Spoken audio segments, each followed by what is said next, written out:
మిత్రులందరికీ కూడా నమస్కారం. మరి ఈరోజు రాష్ట్ర ప్రభుత్వం గత 4.5 సంవత్సరాలుగా చూసినట్టయితే ఒంటెద్దు పోకడ నిర్ణయాలు ఏ విధంగా ఉన్నాయో ప్రతి ఒక్కళ్ళు కూడా ముక్కు నేలేసుకునే విధంగా ఉన్నాయి. మరి కొత్తగా బడ్జెట్ పెట్టారు. 4 బడ్జెట్లలో ఈ బడ్జెట్లో అయినా సరే కనీసం ఏమన్నా ఉపశమనిస్తారా? వ్యాపారస్తులకి ఎక్కడైనా అండగా ఉంటారా?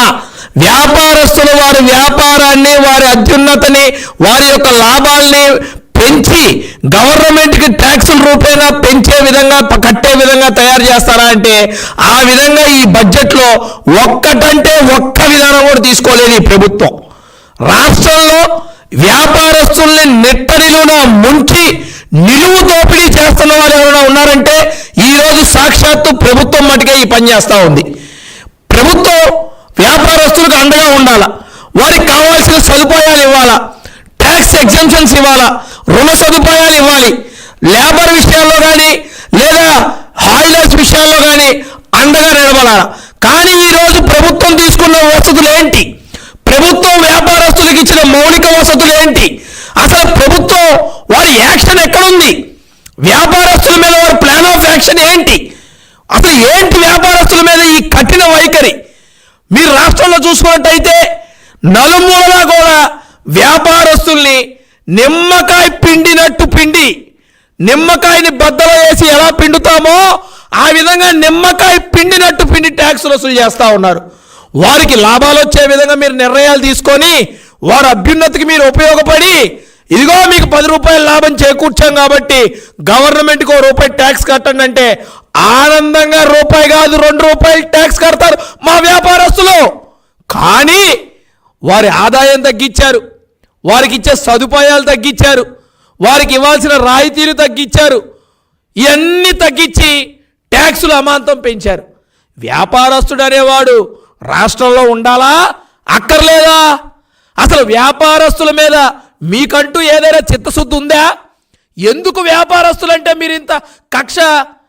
ఏ జగన్మోహన్ రెడ్డి లాగా ₹1 నుంచి 350 కోట్ల ఆస్తులు పెంచుకోవడం చేత కాదు మా వ్యాపారస్తులకి.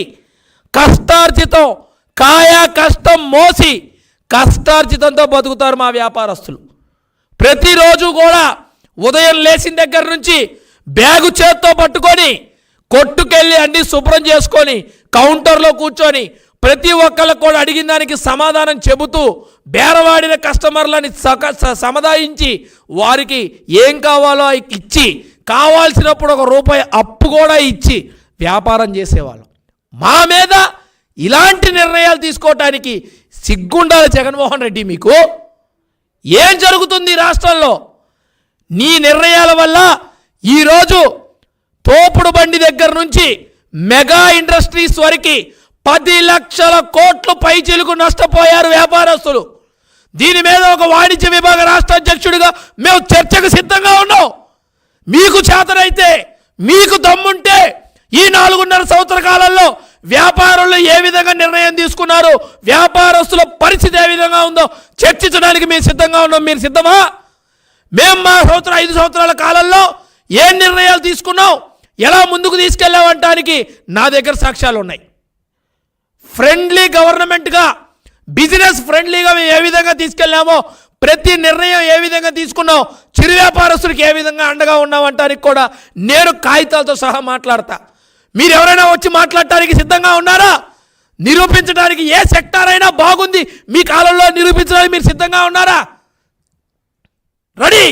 రండి, చూపిద్దాం, ప్రజలకి చూపిద్దాం ఏంటి ఈరోజు రాష్ట్రంలో జరుగుతూ ఉంది. పక్కనున్న జిల్లాల్లో గ్రానైట్ వ్యాపారస్తుల మీద ఇష్టం వచ్చినట్టు దాడులు. ఒక గ్రానైట్ రంగం మీద ఎన్ని వేల కోట్ల రూపాయలు టర్నోవర్ జరిగిందో నీకు అవగాహన ఉందా? గ్రానైట్ అంటే నువ్వు ట్యాక్సులు కట్టకుండా దోపిడీ చేసుకునే గ్రానైట్ కాదు. రాయి అంటే నువ్వు కొండలు తుడిసేస్తున్నది కాదు. దాని మీద ఎన్ని జీవితాలు ఆధారపడి ఉంటాయో నీకు తెలుసా? ఎంతమంది చిరు వ్యాపారస్తులు ఆధారపడి ఉంటాయో నీకు తెలుసా? అలాంటి వ్యవస్థను నాశనం చేశావు. సిమెంట్ కంపెనీల మీద జూలం చూపించావు. ఇసుక వ్యాపారం చేసుకోకుండా ఇసుక ఫ్రీ ఇసుకిస్తా అన్న ప్రభుత్వాన్ని ఈరోజు నీ జే ట్యాక్సులు కట్టడానికి మాత్రమే పరిమితం చేశావు. నిన్నగాక మొన్న మా శాసనసభ్యులు వారి మీద వారి నియోజకవర్గంలో కారం పొట్లాలతో అధికారులు ఎక్కడైనా వస్తారా? కారం పొట్లాలతో. ఏంది జగన్మోహన్ రెడ్డి నాకు తెలియదు. ఎక్కడైనా అధికారులు దీనికి రైడ్కి వెళ్తే పేపర్లు తీసుకొస్తారు, సర్చ్ వారెంటు లేదా ట్యాక్స్ వారెంటు, డిమాండ్ నోటీసు, ఇలాంటివన్నీ. ఇదేంది కారం పొట్లాలతో దాడులకు రావటమే నాకేం అర్థం కావట్లా. రౌడీల విషయంగా వస్తున్నారా లేకపోతే వ్యాపారస్తుల మీద చెకింగ్ కారం పొట్లాలతో వస్తున్నారా? నెంబర్ ప్లేట్లు లేకుండా. నీ ప్రభుత్వంలో ప్రభుత్వ ఉద్యోగస్తులకి నెంబర్ ప్లేట్లు ఉండవు, పోలీసులకి జేబు మీద ఉండే పేరు ఉండదు, ఏమీ ఉండదు. మరి అదేందో నాకు అర్థం కాదు. ఏం జరుగుతుంది అసలు ఈ రాష్ట్రంలో? మొన్నటికి మొన్న స్పిన్నింగ్ మిల్స్ యజమానులు మూసేశారు నీ దెబ్బకి. మా వల్ల కాదురా బాబు ఈ స్పిన్నింగ్ మిల్స్ నడుపుకోవటం. గత గవర్నమెంట్లో ఇయర్లీ 10 లక్షల రూపాయలు మేము కరెంటు బిల్లు కడితే ఈ గవర్నమెంట్లో 16.5 లక్షల రూపాయలు కరెంటు బిల్లు కట్టాల్సి వస్తూ ఉంది. ఎక్కడ కడతాం బాబు, మా వల్ల కానే కాదంటున్నారు. కోల్డ్ స్టోరేజ్లు మూసేసుకుంటున్నారు నీ కరెంటు బిల్లులు నీ మోత తట్టుకోలేక. కొత్త ఇండస్ట్రీస్ విషయానికి వస్తే నువ్వు చెప్పే ఖాళీ పేపర్ లెక్కలు తప్ప ఎక్కడా రికార్డు లేదు. దొంగ లెక్కలు.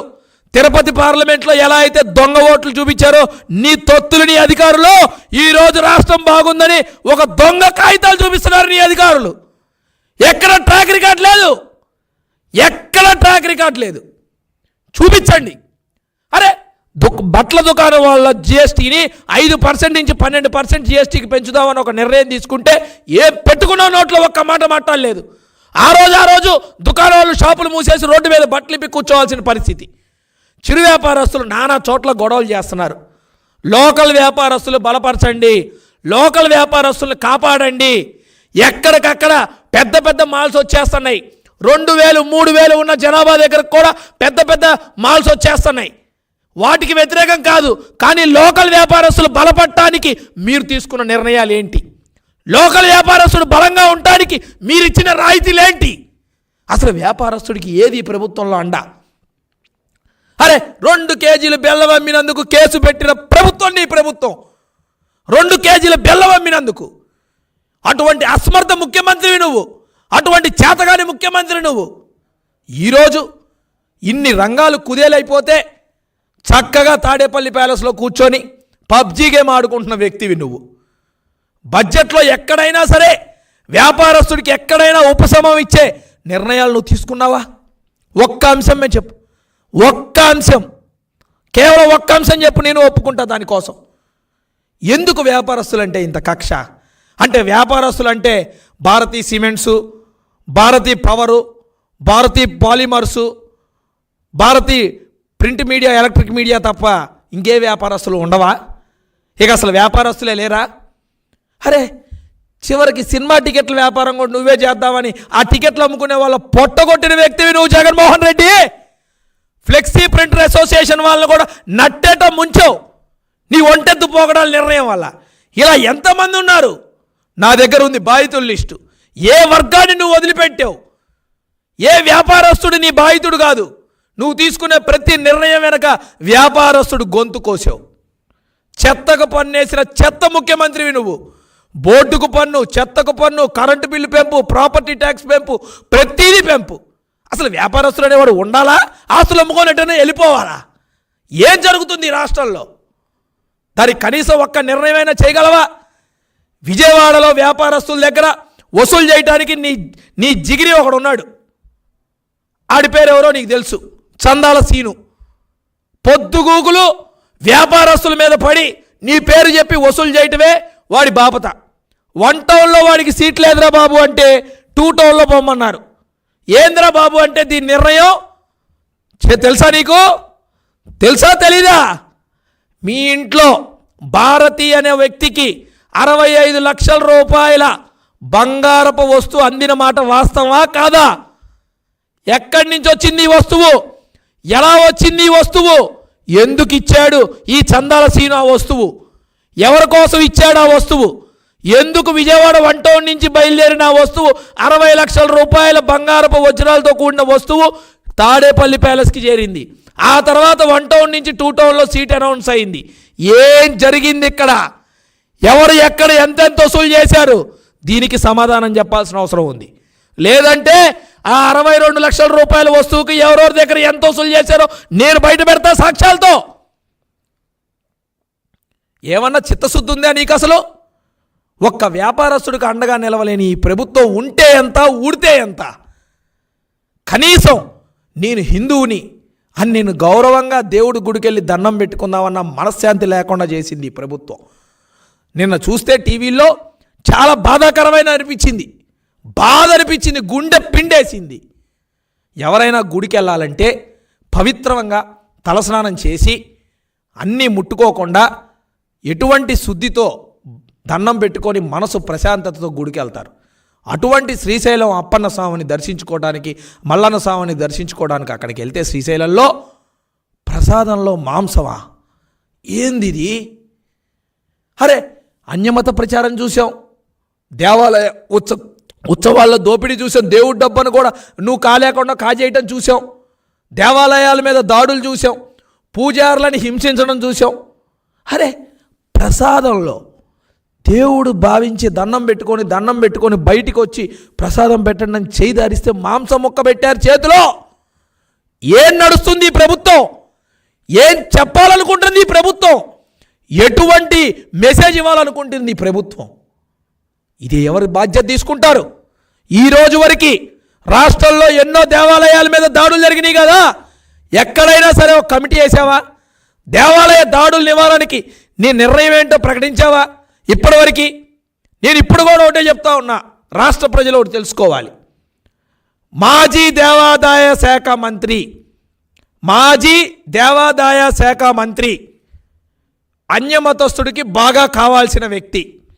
ఈ మాజీ దేవాదాయ శాఖ వ్యక్తి ఈ మంత్రి కాలంలో ఉన్నప్పుడే అత్యధిక దాడులు హిందూ దేవాలయాల మీద జరిగిన మాట వాస్తవం. ఇతను 2.5 సంవత్సరాలు ఎప్పుడైతే 3 సంవత్సరాలు మంత్రిగా ఉన్నాడో అప్పుడు మాత్రమే హిందూ దేవాలయాల మీద దాడులు ఎక్కువ జరిగినాయి, పూజారులను హింసించారు. ఎందుకో ఆలోచించండి. ఎందుకో తెలుసా? ఈ మాజీ దేవాదాయ శాఖ మంత్రికి కలెక్షన్ ఉంటే చాలు, ఈ కలెక్షన్లో వాటా తాడేపల్లికి వస్తే చాలు, ఎవడెటు పోయినా పర్వాలా, హిందూ ధర్మం లేకపోయినా పర్వాలా, దేవాలయాల్లో ఏం జరిగినా పర్వాలా, దేవాలయ హుండీలో చేయి పెట్టి డబ్బులు లేకున్నా నాకేం పర్వాలా, నా జేబు నాకు నిండితే చాలు. ఇలా ఉంది ఈరోజు ఈ ప్రభుత్వం పరిస్థితి. ఇలా ఉంది ఈరోజు రాష్ట్రంలో దేవాలయాల యొక్క దుస్థితి. దీని మీద తక్షణమే చర్యలు తీసుకోవాలి. రాబోయేది తెలుగుదేశం పార్టీ ప్రభుత్వమే. ఖచ్చితంగా ప్రతి ఒక్క ఆర్యవైశ్యుడికి, ప్రతి ఒక్క చిరు వ్యాపారస్తుడికి తెలుగుదేశం పార్టీ గతంలో కన్నా మెరుగైన పథకాలు ఇచ్చి, గతంలో కన్నా మెరుగైన సబ్సిడీలు ఇచ్చి వాళ్ళ యొక్క జీవితాన్ని మెరుగు పొందే విధంగా నిర్ణయాలు తీసుకోబోతున్నాం. రానున్న రోజుల్లో యువనేత నారా లోకేష్ గారి సారథ్యంలో వ్యాపారస్తులపై ఏ విధమైనగా రేపు మా మేనిఫెస్టో ఉండబోతుందో కొన్ని అంశాలు కూడా మేము జనం ముందు ఉంచబోతున్నాం. నీ ఒంటెద్దు పోకడ నిర్ణయాలు మార్చుకో జగన్మోహన్ రెడ్డి. వ్యాపారస్తుల మీద కానీ, హిందూ దేవాలయాల మీద కానీ నీ దాడులు కానీ, ఇలాంటి పిచ్చి వేషాలు కనుక మానుకోకపోతే తగిన మూల్యం చెల్లించుకోక తప్పదు.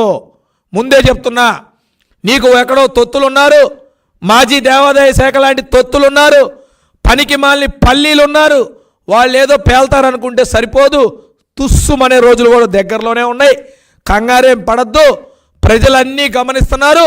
సరైన సమయంలో సరైన బుద్ధి చెప్తారని కూడా తెలియజేసుకుంటూ, వ్యాపార ద్రోహి జగన్మోహన్ రెడ్డి అని మరొకసారి మీడియా ముఖంగా తెలియజేసుకుంటూ ధన్యవాదాలు తెలియజేసుకుంటున్నాను. Thank you.